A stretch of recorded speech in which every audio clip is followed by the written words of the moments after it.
नमस्कार विद्यार्थियों। कबीर के साखी के दोहों की व्याख्या हम लोग जो है वो करते आ रहे हैं और अब तक पाठ्यक्रम के लगभग 5-6 यानी कि 6 दोहों की व्याख्या हमने जो है वो कंप्लीट कर ली है और अब हम अगले दोहे की ओर चलेंगे। पिछले लेक्चर में आपने जो है वो निंदक नियरे राखिए कि निंदक का जीवन में क्या महत्व रहता है, इस दोहे की जो है वो व्याख्या आपने पढ़ी थी। और उसके बाद जो पिछले लेक्चर में आपने दोहा पढ़ा वह था, कबीर यह घर प्रेम का खाला का घर नाही, शीस उतारे भुई धरे सो घर बैठे माही। यानी कि प्रेम के मार्ग में हमें किस प्रकार समर्पित होना चाहिए, हमें किस प्रकार के समर्पण की जरूरत होती है, यह हमने पिछले लेक्चर में जाना था।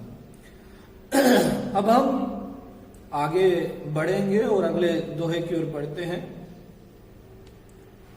इससे पहले आपको जरूरी बात कि अगर आपको ये मेरा काम किया हुआ यानी कि आपको लगता है कि इसमें मैं कोई मेहनत कर रहा हूं और मैंने मेहनत की है पढ़ाने के लिए, तो आप इस वीडियो को लाइक कमेंट और यानी कि इसका चैनल को सब्सक्राइब जरूर कर लें और बेल आइकन को दबा लें ताकि आपको आने वाले वीडियो ऐसे ही साहित्य से जुड़े हुए और क्लासेस से जुड़े हुए आप तमाम बच्चों को मिलते रहें। तो ठीक है, अब हम आगे पढ़ेंगे कबीर को। पानी केरा बुदबुदा असमानुष की जाति, देखत ही छिप जाएंगे ज्यों तारे पर भांति। अर्थात कबीर का यह दोहा जो है वो किस ओर इशारा करता है, व्याख्या तो बाद में करेंगे। पहले आपको फिर मैं याद दिला देता हूं कि कैसे सप्रसंग लिखना होता है, जो कि आपको पहले भी कि प्रस्तुत दोहा हमारी पाठ्य पुस्तक काव्य सुमन में संकलित साखी शीर्षक से लिया गया है, जिसके रचनाकार कबीरदास जी हैं। और प्रस्तुत दोहे में कबीर जी मनुष्य जीवन या जीवन के क्षण भंगुरता की ओर इशारा करते हैं, बताते हैं कि मनुष्य का जो जीवन है वह कितना क्षणिक है। कबीर कहते हैं प्रस्तुत दोहे में कि पानी केरा बुदबुदा। ये बुदबुदा क्या है?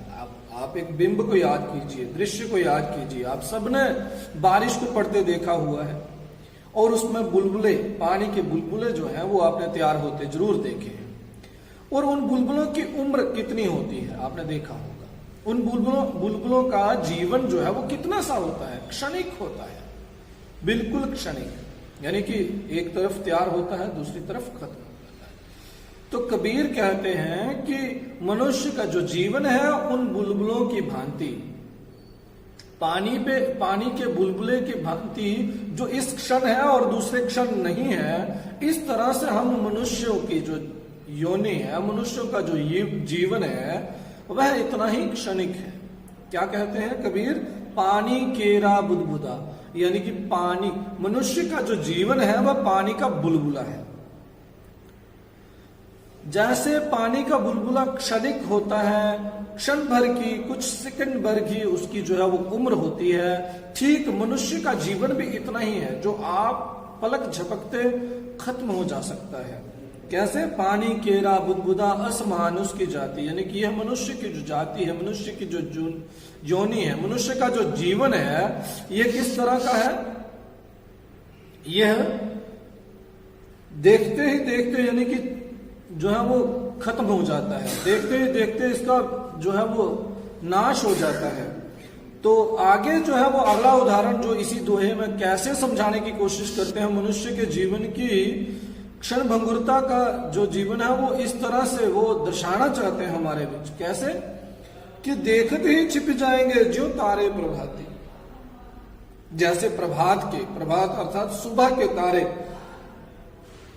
आप सुबह कभी जल्दी उठे होंगे, आपने देखा होगा आकाश की ओर। आज का समय तो लगभग स्ट्रेस का समय आ गया है, टेक्नोलॉजी का समय आ गया है, लंबा लंबा समय बच्चे और बड़े और पढ़ाने वाले पढ़ने वाले तमाम समाज जो है वो डिजिटल हो रहा है, और डिजिटल इस तरह का हो रहा है कि वो जाके फोन में डूब चुका है, इंटरनेट में डूब चुका है कि उसको रातों रात वो जागा रहता है, तो सुबह उठता भी नहीं टाइम का, समय का। लेकिन अगर आप उठते हैं और जानते हैं तो आपने सुबह के तारे देखे होंगे, क्षण भर में वो सारे के सारे तारे जो हैं वो विलुप्त हो जाते हैं, ज्यों तारे प्रभाती। कबीर कहते हैं मनुष्य का जीवन क्षणिक है, क्षण भंगुर है, बिल्कुल कुछ सेकंड का है। कैसे है? इतना सा है कि पलक झपकते जो है वो खत्म हो सकता है। कैसे? जैसे पानी केरा बुलबुला, यानी कि मनुष्य का जो जीवन है वो पानी के बुलबुले के समान है। जैसे पानी का बुलबुला कुछ क्षण में ही खत्म हो जाता है, ठीक वैसे ही मनुष्य का जीवन है वह भी खत्म हो सकता है। और इसी के साथ वह अगली बात जो है वो और समझाने के लिए और अच्छे से जानने के लिए कि देखते ही छुप जाएगा। देखते ही देखते, आपने देखा होगा, देखते ही देखते मनुष्य जो अभी तक हमारे साथ है और कल तक नहीं होता है, क्षण के बाद नहीं होता है, तो देखते ही छिप जाएंगे ज्यों तारे प्रभाती। जैसे कि सुबह के तारे जो है वो देखते ही देखते छुप जाते हैं, विलीन हो जाते हैं, आकाश में समा जाते हैं। उसी प्रकार मनुष्य का जो जीवन है वह भी जो है वो विलीन हो जाएगा, खत्म हो जाएगा। तो क्या हुआ व्याख्या कि भावार्थ क्या हुआ प्रस्तुत दोहे का, ये तो व्याख्या सुनाई। भावार्थ ये है कि मनुष्य का जीवन जो है वो क्षण भंगुर है, वो एक क्षण में है और पलक झपकते अस्थिरता है, स्टैटिक नहीं है, स्थायी नहीं है, नाशवान है, और इतना नाशवान है कि जिसकी कोई गारंटी नहीं है। एक क्षण के बाद है कि नहीं है, एक पलक झपकते ही काया पलट जाएगी, यही काया पलटने की बात है। तो भावार्थ कबीर का क्या है कि मनुष्य का जीवन जो है वह पानी के बुलबुले के समान है, और ऐसे ही देखते ये छुप जाएगा जैसे सुबह के तारे जो हैं वह आकाश में विलीन हो जाते हैं। ठीक है, तो इसके बाद अगला दोहा जो है उसकी ओर बढ़ते हैं। अगला दोहा है करता था तो क्यों रहा, अब करी क्यों पछताए, हैं? करता था तो क्यों रहे, अब करी क्यों पछताए, बोवे पेड़ बबूल का, बोवे पेड़ बबूल का अम्बुआ कहां से खाई, या अम्ब कहां ते खाई, अम्बुआ कहां से हुई।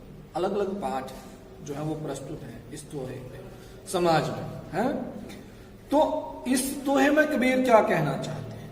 अगर पहले दोहे में पानी की राह बुदबुदा में ये कहना चाहते हैं कि मनुष्य का जीवन क्षण भंगुर है, तो अगला दोहा जो है वो क्या कहता है? वह मनुष्य जीवन के कर्म फल की ओर अग्रसर है, बताता है कि जैसा करोगे वैसा भरोगे। तो प्रस्तुत दोहे में कबीर जी कहते हैं मनुष्य से, करता था तो क्यों रहिया, अर्थात तुम अपने करनी के खुद मालक थे, अगर तुम अपने आप को ही करता धरता मानते हो, फिर क्यों रह गए, क्यों असफल हो गए, और अब असफल होकर क्यों पछता रहे हो, गलती क्यों कर गए? अगर तुम ही करता धरता हो अपने, और तुम ही करता धरता हो, तो फिर क्यों रह गए, क्यों असफल हो गए, क्यों गलत हो गए, और अब गलती करके असफल होके क्यों पछता रहे हो? अब करी क्यों पछताई? करता, अगर तुम खुद को करता धरता मानते, करता था, अगर तू करता था तो क्यों रहा, अर्थात अगर तू खुद के करने का मालिक खुद है, करता धरता तू स्वयं था, तो फिर तू क्यों गलत कर गया, क्यों तू असफल रह गया, और अब करके क्यों पछता रहा है? अब करी क्यों पछताई, अब करके क्यों पछता रहे हो? बोवे पेड़ बबूल का अम्ब कहां ते खाई। कहने का भावार्थ क्या है? जैसा कर्म करोगे वैसा फल पाओगे। कबीर प्रस्तुत दोहे में जो कहना चाहते हैं वो यही कहना चाहते हैं कि अगर तुम करता धरता हो, जैसा कर्म करते हो वैसा फल मिलता है। अगर तुमने करते हुए विचार नहीं किया, जब तुम कोई कार्य कर रहे थे उस समय विचार नहीं किया, तो अब करने के बाद विचार कर रहे हो, करनी कर ली है, उसके बाद पछता रहे हो कि ये क्यों हुआ। जब तुमने कुछ किया, करने से पहले विचार नहीं किया, करते समय सोचा नहीं, तो जब कर दिया है उसका जो फल मिल रहा है वो तो भोगना पड़ेगा। अब करी क्यों पछताई, जैसा किया है वैसा पाओ। यानी कि बोवे पे, तो ये लोक से ही कबीर जो है वो बनते हैं। तो लोक से ही लोक की कहावत भी आ जाती है कि बोवे पेड़ बबूल का अम्बुआ कहां से हुई, कि बबूल का पेड़ बोओगे, कांटेदार वृक्ष, बबूल का पेड़ क्या होता है, कांटों से भरा होता है। तो बबूल उगाओगे, रास्तों में कांटे उगाओगे, जीवन में कांटों भरा कलंकित कार्य करोगे, गलत काम करोगे, कर्म करते समय विचार नहीं करोगे कि हम गलत कर रहे हैं, हम जो कर्म कर रहे हैं ये ठीक नहीं है, ये गलत है, ये अधर्म है, तो करने के बाद क्यों पछता रहे हो। करता था क्यों रहेगा, यानी कि तुम करते धरते थे खुद के, फिर क्यों रह गए भाई। करता था तो क्यों रहेगा, अब करी क्यों पछताई। बोवे पेड़ बबूल का अम्बा कहां से खाई, यानी कि हमने मेहनत करी ही नहीं, फेल होंगे, पढ़ाई करी नहीं, फेल होंगे, साफ बात। तो यही चीज की जो कर्म किया ही नहीं, सोओगे नहीं तो नींद तो आएगी। अब क्यों पछता रहे हो कि सोए नहीं, काम किया ही नहीं, जो किया तो गलत किया तो उसका फल तो भुगतना पड़ेगा। तो यही कहने का मतलब है, जैसा करोगे वैसा भरोगे। आपने ये कहावत सुनी होगी हिंदी की, जैसा करोगे जैसी करनी वैसी भरनी। इसी को दर्शाता हुआ यह दोहा है कबीर का कि जैसा करोगे वैसा भरना पड़ेगा। जीवन हिसाब किताब बराबर कर देता है कि पेड़ बबूल का उगा देंगे और उम्मीद करेंगे या कल्पना करेंगे उससे कि हम आम खाएंगे, तो नहीं मिल सकते हैं कभी भी। तो यह कबीर की बात है कि वह लोक से ही लोक की कहावतों को लेते हैं और उनको अपने दोहे में बड़े संजीदगी के साथ प्रस्तुत करते हुए हमें कई तरह की शिक्षा जो है वो देते हैं। तो इसी के साथ यानी कि प्रस्तुत दोहे का जो भावार्थ क्या हुआ करता था तो क्यों रहया, अब करी क्यों पछताई, बोवे पेड़ बबूल का अम्ब कहां से खाई। यानी कि प्रस्तुत दोहे में कबीर जी कहना चाहते हैं कि मनुष्य अगर खुद को तू यानी कि करता धरता मानता है खुद का, तो अब क्यों रह गया, और अगर रह गया है तो अब क्यों पछता रहा है। और क्यों, क्योंकि जब तूने काम ही वैसा किया है तो उसका फल वही मिलेगा। बुरे कर्म करके अच्छे फल की उम्मीद करोगे तो नहीं मिलेगा। बुरा काम करके कहेंगे रिजल्ट अच्छा आ जाएगा, परिणाम अच्छा आ जाएगा, अच्छे परिणाम की कल्पना करोगे तो ऐसा कभी भी संभव नहीं है। यह जीवन का सिद्धांत, कर्म फल का सिद्धांत कबीर अपने इस दोहे के माध्यम से हमको समझा रहे हैं। इसके बाद अगला दोहा है, जब मैं था तब हरि नहीं, अब हरि मैं नहीं।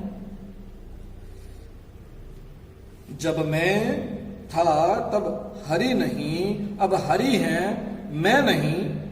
सब अंधियारा मिटी गया जब दीपक देखिया माई। देखिए इस दोहे को आपने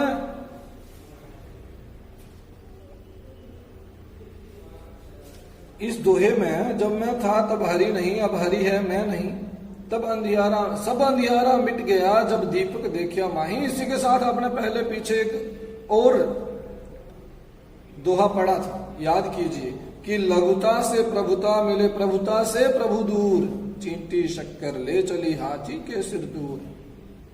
तो क्या समझाया था इसमें, हमने क्या जाना था इसमें? हमने जाना था कि प्रभु पूर्ण समर्पण की बात करते हैं, जिसका मैं रहता है, जो स्व अभिमान में जीता है, जो अहंकार में जीता है, जो अपने मैं को भूलता नहीं है कि मैंने ये किया, मैं ऐसे हूं, मैं वैसे हूं, मैं ही मैं हूं, कौन खुदा साला, यानी कि जो कहता कोई ईश्वर नाम की चीज नहीं है।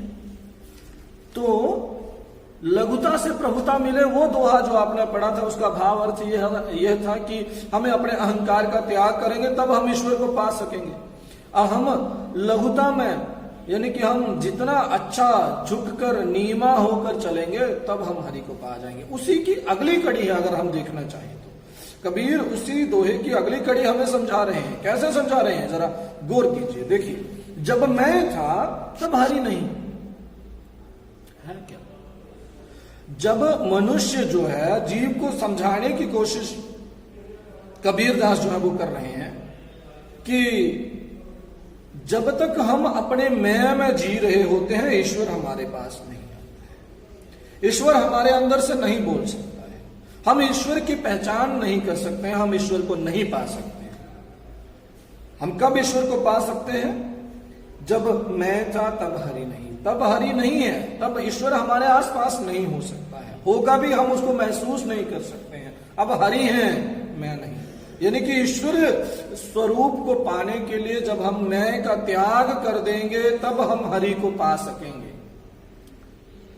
मैं का त्याग कर देंगे, स्व का त्याग कर देंगे, तब हम हरि में विलीन हो जाएंगे। और मैं का खात्मा ही जो है वो हरि को पाने का रास्ता है, ईश्वर को पाने का रास्ता है, अल्लाह को पाने का रास्ता है, खुदा को पाने का रास्ता है, सदगुरु को पाने का रास्ता है। क्या? मैं को त्याग देना, अहंकार को त्याग देना, अभिमान को त्याग देना, स्व को त्याग देना और ईश्वर में विलीन हो जाना। यही कबीर कह रहे हैं कि अब हरि है और मैं नहीं, यानी कि अब ईश्वर है, मैं ईश्वरमय हो गया हूं और ईश्वर है, अब मेरा मैं जो है वो खत्म हो चुका है। सब अंधियारा मिट गया, सारा का सारा अंधियारा मिट गया जब दीपक देखिया माही। ये अंधियारा क्या था? ये जो माया जाल धरती में, मृत्यु लोक में हम लोग जिसमें बड़े होते हैं, मैंने गाड़ी ली, मैंने बंगला बनाया, मेरी सुंदर बीवी, मेरा ये घर, मेरा वो घर, मेरी इतनी गाड़ियां, मेरा इतने बंगले, मेरी इतनी जमीन, मेरी इतनी जायदाद, इतना पैसा, इतना धन दौलत, ये जो सारी क्या है? ये माया है। ये धर्म दर्शन के अनुसार ये क्या है? माया है। और ईश्वर को पाने के लिए हमें इस माया से मुक्त होना होता है और हमारा मैं जो है वो तब खत्म होता है जब हम इस माया के जाल से, अंधेरे से, इस माया के अंधेरे को कैसे काटा जा सकता है? सब अंधियारा मिट गया जब दीपक देखिया माही। ये दीपक कौन सा है? ये ज्ञान की ज्योत है, ये ईश्वरीय ज्ञान की ज्योत है। वही ज्ञान का मार्ग जिस और कबीर हमें, ये ज्ञान है कि लघुता से प्रभुता मिले, प्रभुता से प्रभु दूर, कि ये ज्ञान की ही बात है। ये ज्ञानी पुरुष ही ये बात कर सकता है कि हम में अगर हम मर्यादित होके चलेंगे, अगर हम झुक के चलेंगे, अगर हम ईश्वर का गुणगान करेंगे, हम पूर्ण रूप से अपना जीवन जो है अगर ईश्वर को समर्पित कर देंगे, तब जाके यानी कि ईश्वरमय हो जाएंगे। ईश्वरमय होने का मतलब ईश्वर में समा जाना। प्रस्तुत दोहे की स्थिति क्या है कि एक कबीर खुद की बात कर रहे हो या किसी एक भक्त की? भक्त तब तक भक्त नहीं बन सकता जब तक वह मैं का त्याग नहीं कर देता है, माया के जाल से निपट नहीं जाता है, निकल नहीं जाता है और ज्ञान के चक्षु उसके जागृत नहीं हो जाते हैं। जब दीपक देखिया माही, ये दीपक देखने का मतलब क्या है? ज्ञानवान हो जाना, ज्ञानी हो जाना, ज्ञात हो जाना कि ईश्वर सर्वव्यापी है, ईश्वर सर्व संपन्न है, ईश्वर सब और बैठा हुआ है और उसको पाने के लिए हमें अपना आप सब जो है वो त्याग करना होगा। और ये ज्ञान जब मनुष्य को हो जाता है तब जाके जो है वो सारा अंधियारा जो है वो मिट जाता है और फिर आत्मा जो है वो परमात्मा में विलीन हो जाती है, उसमें समा जाती है। ये कौन सी स्थिति है? मोक्ष की स्थिति यही बनती है कि मोक्ष का मतलब होता है मुक्ति। अंधियारे से मुक्ति। अंधियारा कौन सा है? माया का अंधियारा है। हमारी बुद्धि पे एक पर्दा डाल रखा होता है ईश्वर ने, जिससे हमें जो दिख रहा है हमें लगता है यही सच है, ये सब चीजें मेरी हैं। लेकिन आपने देखा होगा अंततः तो खाली हाथ आए होते हैं, खाली हाथ चल पड़ते हैं। ना सूट बूट जाता है, ना गाड़ी बंगला जाता है, ना सुंदर बीवी शादी, ना कोई जाता है ना। तो वही बात, सब अंधियारा मिट गया, ईश्वर में विलीन हो जाएगा। तब कब हो जाएगा आदमी? जब वह पूर्णता हरि को समर्पित हो जाएगा, अपने अंदर के अभिमान को, अपने माया से मुक्ति पा लेगा। जीव जब ये मुक्ति पा लेता है तब वह हरिमय हो जाता है, ईश्वरमय हो जाता है, ईश्वर में समा जाता है, ईश्वर ही ईश्वर हो जाता है। तो इस स्थिति को कबीर समझा रहे हैं कि जब तक हम में मैं है, हम में अहंकार है, हम में अभिमान है, हम में स्व का और माया का घेरा हम में बना हुआ है, तब तक हरि हम में नहीं। और जब हरि हो जाते हैं तो हम, यानी कि अब हरि है और मैं नहीं, और जब ईश्वर मय हो जाते हैं तो तब मैं जो है वो खत्म हो जाता है, मेरा स्वरूप जो है वो खत्म हो जाता है। मैंने कुछ नहीं किया, ईश्वर ने किया। मैं नहीं करने वाला हूं, भगवान करने वाले हैं। वह जो करेंगे वह ठीक करेंगे। ऐसी सोच फिर आ जाती है। कब आती है? जब हमें ज्ञान हो जाता है, जब हमें ज्ञात हो जाता है जीवन का सत्य कि सब चीजें नाशवान है, ईश्वर नश्वर है। यानी कि ईश्वर का नाश जो है वो नहीं हो सकता है, बाकी तमाम चीजें खत्म हो जाएंगी। जीव ने जो कुछ इस मृत्यु लोक में धारण किया है वह सब नाशवान है, और जीव ही इकलौती ऐसी चीज है, जीव अर्थात आत्मा, आत्मा ही इकलौती ऐसी चीज है जो नहीं मरेगी और जो मुक्ति चाहती है। अगर तो उसको हरि में विलीन होना है, अगर तो उसको इस माया के अंधेरे को काट लेना होगा, उसको ज्ञान चाहिए होगा, उसको ज्ञान की जरूरत होगी। जब वो दीपक देख लेगा, ज्ञान का दीपक देख लेगा। कौन सा ज्ञान? फेसबुक ट्विटर का ज्ञान नहीं, अध्यात्म का ज्ञान, ईश्वर का ज्ञान, जीवन का परम सत्य कैसे प्राप्त किया जाए। और जब उस परम सत्य को प्राप्त कर लिया जाता है, फिर हर जगह खुद को महसूस किया जा सकता है और हर जगह ईश्वर को महसूस किया जाता है।